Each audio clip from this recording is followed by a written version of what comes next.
জানিয়ে দিব এই মুহূর্তে আমাদের হাতে এসেছে গুরুত্বপূর্ণ আপডেট সংবাদের শিরোনাম। শুরুতেই থাকছে বেগম খালেদা জিয়ার শারীরিক অবস্থা অপরিবর্তিত বলছে বিএনপি নেতা রিজভী। এদিকে বিএনপি নেতা ফজলুর রহমানকে ট্রাইব্যুনালের তলব, চাইলেন ওকালতির সনদ। আরও থাকছে ঈশ্বরদীতে জামায়াত বিএনপির সংঘর্ষের ঘটনায় পাল্টাপাল্টি মামলা, গ্রেপ্তার 5। এদিকে শ্রীলঙ্কায় বন্যায় 159 জনের মৃত্যু, জরুরি অবস্থা জারি। সব শেষে জানিয়ে দিব বেগম খালেদা জিয়ার অসুস্থতার কারণে বিজয় মশাল রোড শো স্থগিত করছে বিএনপি।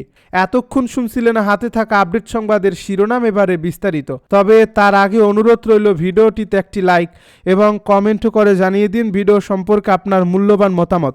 আরও জানিয়ে দিন ভিডিওটি কোথা থেকে দেখছেন বা কোন জেলা থেকে দেখছেন। বেগম খালেদা জিয়ার শারীরিক অবস্থা অপরিবর্তিত বলছে রিজভী। বিএনপির চেয়ারপারসন বেগম খালেদা জিয়ার শারীরিক অবস্থা অপরিবর্তিত রয়েছে বলে জানিয়েছেন দলটির সিনিয়র যুগ্ম মহাসচিব রুহুল কবির রিজভী। তিনি জানান, নতুন করে অবনতি হয়নি। তার বিদেশ যাওয়ার ব্যাপারে মেডিকেল বোর্ড এখনও কোনো পরামর্শ দেয়নি। আজ রবিবার দুপুরে নয়াপল্টনে দলটির কেন্দ্রীয় কার্যালয় থেকে এক সংবাদ সম্মেলনে এ কথা জানান তিনি। বেগম খালেদা জিয়ার শারীরিক অবস্থা প্রসঙ্গে বিএনপি নেতা রিজভী বলেন, আজকে সর্বশেষ যতটুকু শুনেছি তার শারীরিক অবস্থা অপরিবর্তিত রয়েছে এবং তার বিদেশ যাওয়ার ব্যাপারে মেডিকেল বোর্ড এখনও কোনো পরামর্শ দেননি। চিকিৎসকদের বরাত দিয়ে রুহুল কবির রিজভী বলেন, বেগম খালেদা জিয়ার চিকিৎসকদের কাছ থেকে শুনেছি অবনতিশীল হয়নি, কিন্তু তাই বলে খুব একটা উন্নতি হয়েছে ও এরকম আমরা খবরও পাইনি। তার শারীরিক অবস্থা অপরিবর্তিত রয়েছে। বেগম খালেদা জিয়া দ্রুত সুস্থ হয়ে উঠবেন বলে প্রত্যাশা করেন তিনি। এ সময় তার সুস্থতার জন্য দলের নেতাকর্মী সহ জনগণকে দোয়া করার আহ্বান জানান রুহুল কবির রিজভী। এদিকে সংবাদ সম্মেলনে জানানো হয়েছে, বেগম খালেদা জিয়ার শারীরিক অবস্থার কারণে এবছর বিজয় দিবস উপলক্ষে মশাল প্রজ্বলন কর্মসূচি স্থগিত করা হয়েছে। ডিসেম্বরের 16 তারিখে বিজয় দিবস উদযাপনের অংশ হিসেবে দলটির 15 দিনের কর্মসূচি স্থগিত রাখার কথা জানিয়েছে রিজভী। বিএনপি নেতা ফজলুর রহমানকে ট্রাইব্যুনালে তলব, চাইলেন ওকালতির সনদ। আন্তর্জাতিক অপরাধ ট্রাইব্যুনাল ও এর বিচার প্রক্রিয়া নিয়ে একটি বেসরকারি টেলিভিশনের টকশোতে রূপ ও বিরূপ মন্তব্য করার অভিযোগে বিএনপি চেয়ারপারসনের উপদেষ্টা ফজলুর রহমানকে তলব করা হয়েছে। আদালত অবমাননার এক আবেদনের শুনানির পর রোববার আন্তর্জাতিক অপরাধ ট্রাইব্যুনাল 1 এর চেয়ারম্যান বিচারপতি মোহাম্মদ গোলাম মর্তুজা মজুমদারের নেতৃত্বাধীন 2 সদস্যের প্যানেল এই আদেশ দেয়। আগামী 8 ডিসেম্বর তাকে সশরীরে হাজির হয়ে এ বিষয়ে ব্যাখ্যা দিতে বলা হয়েছে। একই সঙ্গে তার প্রাতিষ্ঠানিক ও আইনজীবী হিসেবে অনুশীলনের সনদ সঙ্গে আনতে নির্দেশ দেওয়া হয়েছে। রোববারে শুনানির সময় আদালত ফজলুর রহমানের আইনজীবী হিসেবে পরিচয় ও তার অনুশীলন নিয়ে প্রশ্ন তোলেন। ট্রাইব্যুনাল মন্তব্য করেন, ফজলুর রহমান কে, তার কি ওকালতির সার্টিফিকেট আছে, তিনি কি প্র্যাকটিস করেন, কোন দিন কোর্ট কাছারিতে আসলে তিনি এমন কথা বলতে পারতেন না। আদালত আরও বলেন, আইন, রায়, এমনকি বিচারকের সমালোচনা করা যায়, কিন্তু রায় মানি না এই কথা বলা কেবল আদালত অবমাননাই নয়, রাষ্ট্রদ্রোহিতার শামিল। এর আগে গত 26 নভেম্বর ট্রাইব্যুনালের প্রসিকিউশন ফজলুর রহমানের বিরুদ্ধে আদালত অবমাননার অভিযোগ দায়ের করে। প্রসিকিউটর গাজী এম.এইচ তামিম ও মিজানুল ইসলাম শুনানিতে অংশ নেন।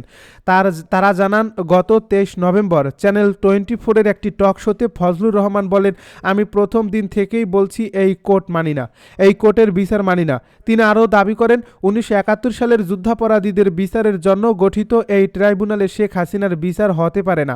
প্রসিকিউটররা জানান, ফজলুর রহমান ট্রাইব্যুনালের আইন না জেনেই এমন মন্তব্য করেছেন। প্রসিকিউটর গাজী এম.এইচ তামিম আদালতে বলেন, ফজলুর রহমান নিজেকে 44 বছরের অভিজ্ঞ আইনজীবী দাবি করলেও তারা যাচাই বাছাই করে দেখেছেন তিনি 1992 সাল থেকে আইন পেশায় আছেন, যা প্রায় 33 বছরের অভিজ্ঞতা। এ সময় প্রসিকিউশন জানায়, ফজলুর রহমান বিএনপির একজন উপদেষ্টা এবং আগামী নির্বাচনে কিশোরগঞ্জ 4 আসন থেকে মনোনয়ন প্রত্যাশী।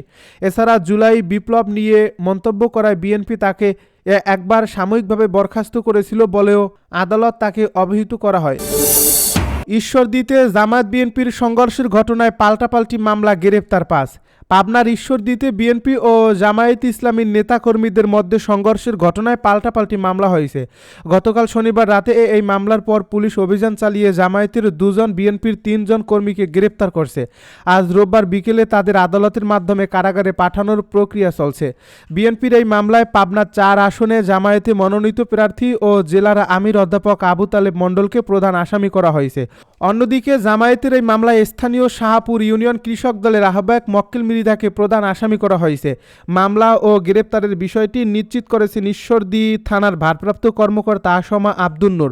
পাশাপাশি এই ঘটনার দিন অস্ত্র হাতে গুলি ছোড়া যুবক জামায়াতের কর্মী বলে দাবি করেন তিনি বলেন, ঘটনার পর ওই যুবকের ছবি সামাজিক যোগাযোগ মাধ্যমে ছড়িয়ে পড়লে তার পরিচয় শনাক্ত করছে পুলিশ। তবে আজ দুপুর পর্যন্ত তাকে গ্রেপ্তার করা সম্ভব হয়নি। তাকে গ্রেপ্তারে অভিযান চালানো হচ্ছে। পাবনা 4 আসনে বিএনপির চেয়ারপারসনের উপদেষ্টা ও জেলার আহ্বায়ক হাবিবুর রহমান দলীয় মনোনয়ন পেয়েছেন।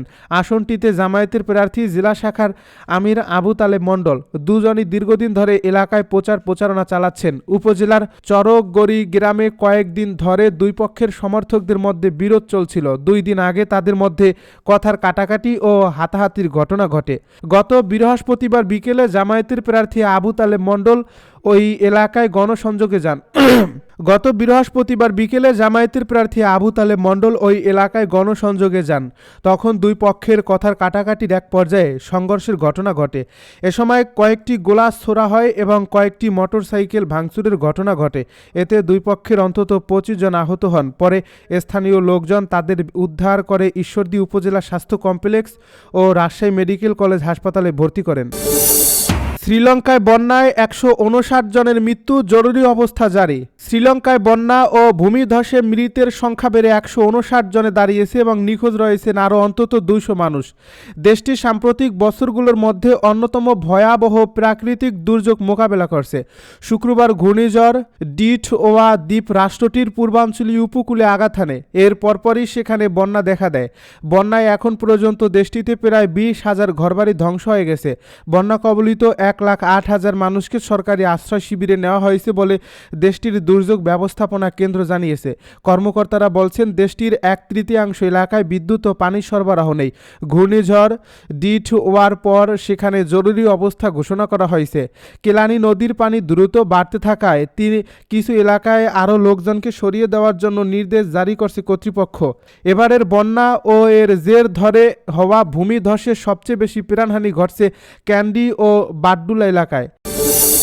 খালেদা জিয়ার অসুস্থতার কারণে বিজয় মিছিল রোড শো স্থগিত করছে বিএনপি চেয়ারপারসন ও সাবেক প্রধানমন্ত্রী বেগম খালেদা জিয়ার গুরুতর অসুস্থতার কারণে ডিসেম্বরকে কেন্দ্র করে নেওয়া বিজয়ের মাসে বিজয় মশাল রোড শো কর্মসূচি স্থগিত করছে বিএনপি। রবিবার দুপুর 2:30টায় নয়াপল্টন কেন্দ্রীয় কার্যালয়ে আয়োজিত জরুরি সংবাদ সম্মেলনে তথ্য জানান দলটির সিনিয়র যুগ্ম মহাসচিব রুহুল কবির রিজভী বলেন, চেয়ারপারসন বেগম খালেদা জিয়া এখন হাসপাতালে ভর্তি আছেন। তার বর্তমান শারীরিক অবস্থা বিবেচনায় দলীয় সিদ্ধান্তে বিজয় মাসের রোড শো কর্মসূচি আপাতত স্থগিত করা হয়েছে। সংবাদ সম্মেলনে রিজভী আরও বলেন, বেগম খালেদা জিয়ার বিদেশে চিকিৎসার বিষয়ে মেডিকেল বোর্ড এখনও কোনো চূড়ান্ত সিদ্ধান্ত দেয়নি। 80 বছর বয়সী বেগম খালেদা জিয়া দীর্ঘদিন ধরে হৃদরোগ, ডায়াবেটিস, আর্থ্রাইটিস, লিভার সিরোসিস ও কিডনি জটিলতা সহ নানা শারীরিক সমস্যায় ভুগছেন।